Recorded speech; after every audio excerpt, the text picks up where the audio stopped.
Yo halo semuanya, gimana nih kabar cucian? Udah pada kering? Nongol lagi nih miminnya buat lanjutin series My Name di episode yang kedua. Dimana di episode 1 kemarin kan tekad Jiwoo udah besar ya, sebesar cintaku padanya, asik. Kali ini perjalanan Jiwoo akan memasuki fase baru, dimana setelah bertahun-tahun lamanya, akhirnya Jiwoo bisa bergabung di kepolisian. Kira-kira gimana sih kisah lengkapnya? Seperti biasa tanpa basa-basi panjang lebar kali tinggi, langsung saja kita gas kuy.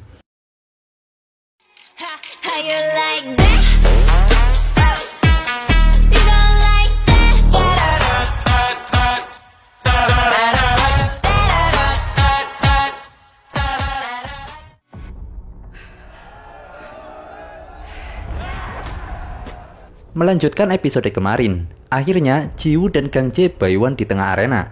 Dan dengan pergelutan yang sangat sengit, akhirnya Jiwoo dapat membuat Gang Jae-nya keok.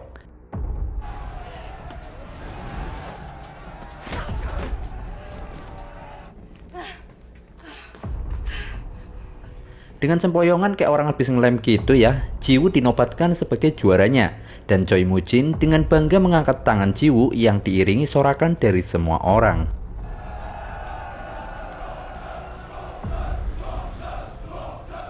Setelah siuman dari pingsannya, Gang Jae diledek lah sama temennya. Cielah sama cewek aja kalah. Wok. Tentu saja itu membuat amarah Gang Jae-nya berkobar ya. Dia pun keluar kamar dan bertemu dengan Jiwoo. Di sini, Jiwoo yang punya solidaritas tanpa batas meminta maaf sama Gang Jae. Tapi Gang Jae-nya malah bilang, "Kenapa minta maaf? Ini kan kompetisi." Namun ternyata si Gang Jae ini ternyata telah melakukan hal yang laknat ya, di mana dia memberi obat tidur pada minumannya Jiwoo.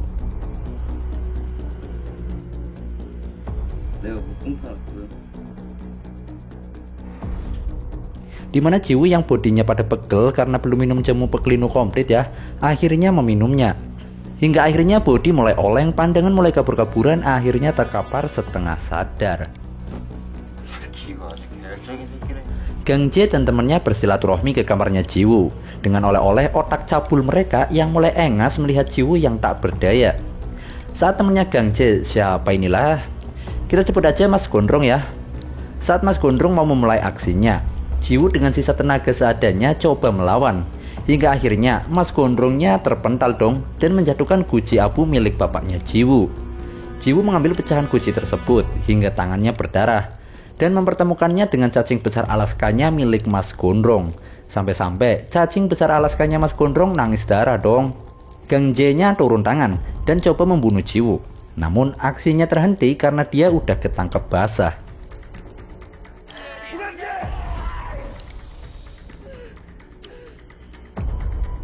Gang Jae pun akhirnya dipertemukan dengan Choi Moo-jin yang udah pasti sangat murka mendengar berita tersebut. Walaupun sebenarnya Choi Moo-jin udah tahu Jiwoo pasti akan mengalami hal-hal laknat di tempat itu. Namun Choi Moo-jin gak habis pikir, Gang Jae yang dicap sebagai murid teladan malahan jadi pelakunya. Ya udahlah ya, Gang Jae dapat hadiah antara wajah, lengan atau kaki. Karena Gang Jae-nya gak mau milih, akhirnya Choi Moo-jin memberi hadiah itu di wajah Gang Jae. Dengan sayatan katana yang melukai wajahnya, Gang Jae terlihat kesakitan sekaligus merasa sangat marah.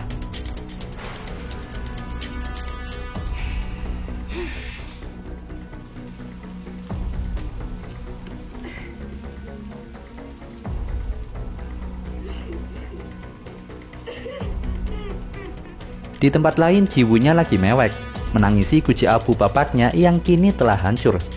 Tangisan Jiwoo terdengar oleh Jung Tae-ju. Dia nih kaki tangannya Choi Moo-jin ya. Tae-ju menyuruh Jiwoo buat suren aja alias menyerah. Tae-ju menganggap kedatangan Jiwoo bikin organisasi jadi semrawut. Namun Jiwoo yang udah fix positif mantep ogah buat menyerah. Jiwoo berkata, sudah terlambat untuk berhenti.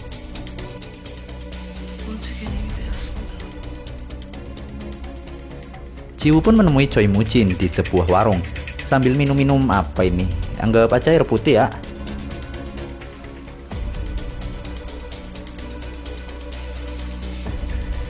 Dan dari obrolan mereka, Choi Moo-jin memberikan identitas baru pada Jiwoo dengan nama Oh Ye-jin, serta memberikan sebuah pistol yang dimana itu adalah pistol yang membunuh bapaknya. Dan pistol itu adalah milik kepolisian. Jadi pembunuh bapaknya Jiwoo adalah seorang polisi. Namun belum diketahui ya siapakah dia. Dan saat itulah misi Jiwoo akan segera dimulai. Sementara itu, di tempat lain Taeju memberi pengumuman bahwa Do Gang-jae telah ditendang dari organisasi karena telah membunuh Jiwoo. 여자애를 죽였다.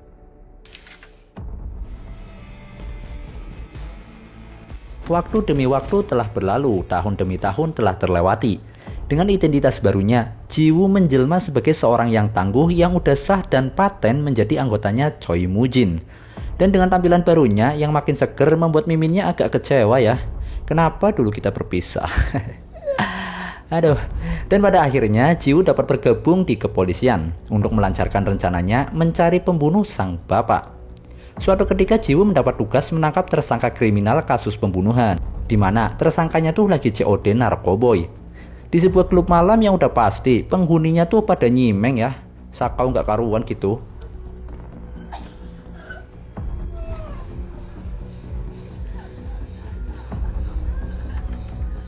Tanpa basa-basi Jiwoo langsung membuat kerusuhan. Baku hantam pun terjadi kembali. Hingga akhirnya Jiwoo dapat menangkap pelakunya. Tapi ternyata ada operasi dalam operasi dong. Jadi ada polisi bidang narkoboy yang lagi nyamar jadi pengedar, yang dipimpin oleh Sersan John Pildo. Nah, gara-gara kedatangan Jiwoo, akhirnya polisi Pildo gagal menangkap big bossnya pengedar narkoboy, yang sebenarnya udah direncanakan dari 6 bulan lalu. Rebutan dong mereka untuk bawa si pelaku. Namun atas arahan atasannya, Jiwoo melepas si pelaku kepada Pildo.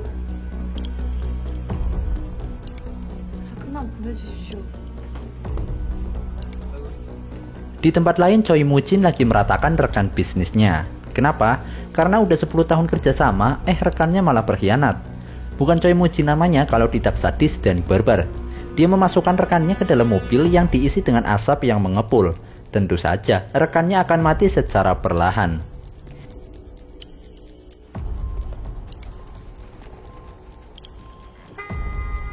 Balik lagi sama Jiwoo yang berangkat ke kantor, di mana dia bertemu Cha Gi-ho, pemimpin Satres Narkoboy. Dan di sini Jiwoo mulai teringat ya, bahwa Cha Gi-ho lah yang datang ke rumahnya setelah kematian bapaknya.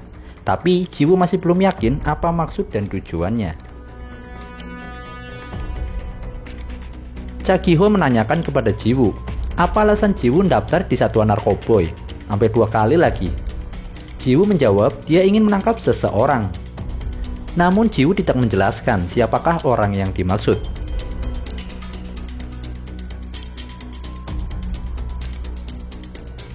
Malam harinya Jiwoo menemui Choi Moo-jin dan memberikan kabar bahwa kali ini Jiwoo dipindahkan ke satuan narkoba.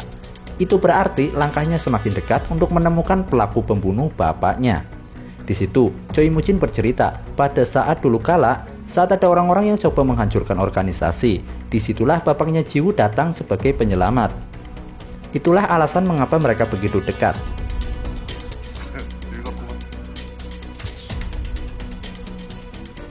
Tak lupa Choi Moo-jin memberikan pisaunya untuk Jiwoo, sembari berkata, percayalah, apapun yang terjadi organisasi akan melindunginya.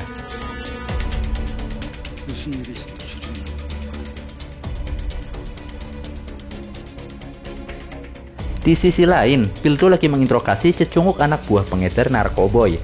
Namun nih orang alot banget dah, muter-muter mulu, cuma ngulur-ngulur waktu aja. Hingga akhirnya dia memberikan sebuah kisi-kisi bahwa ada koneksi lain sama bosnya yang bernama Mango.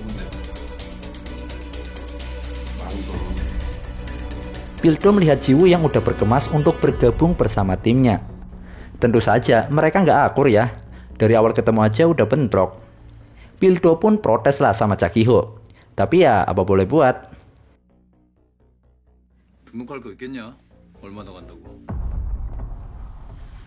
Sesaat setelah itu, Cha Gi-ho mendapat sebuah berita di mana ada seseorang yang tewas di dalam mobil. Cha Gi-ho mulai menduga kalau Choi Moo-jin akan segera bergerak.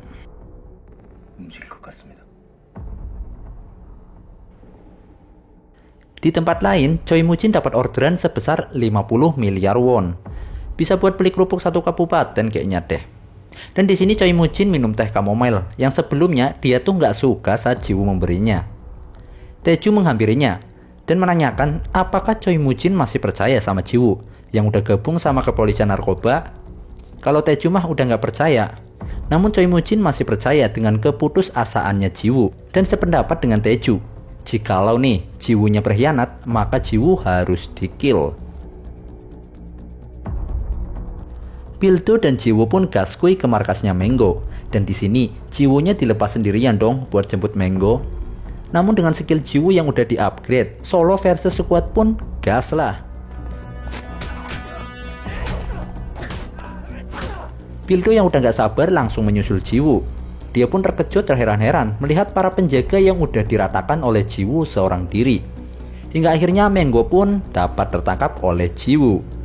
Bagikan solo ranked namun dapat MVP. Episode 2-nya pun cukup sampai di sini. Selesai.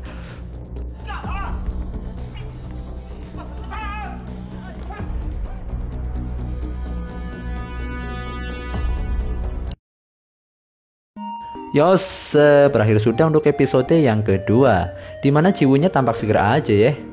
Dan bergabungnya Ji-woo dengan anggota kepolisian Satres Narkoba tentu saja akan mempermudah misi pribadinya Ji-woo.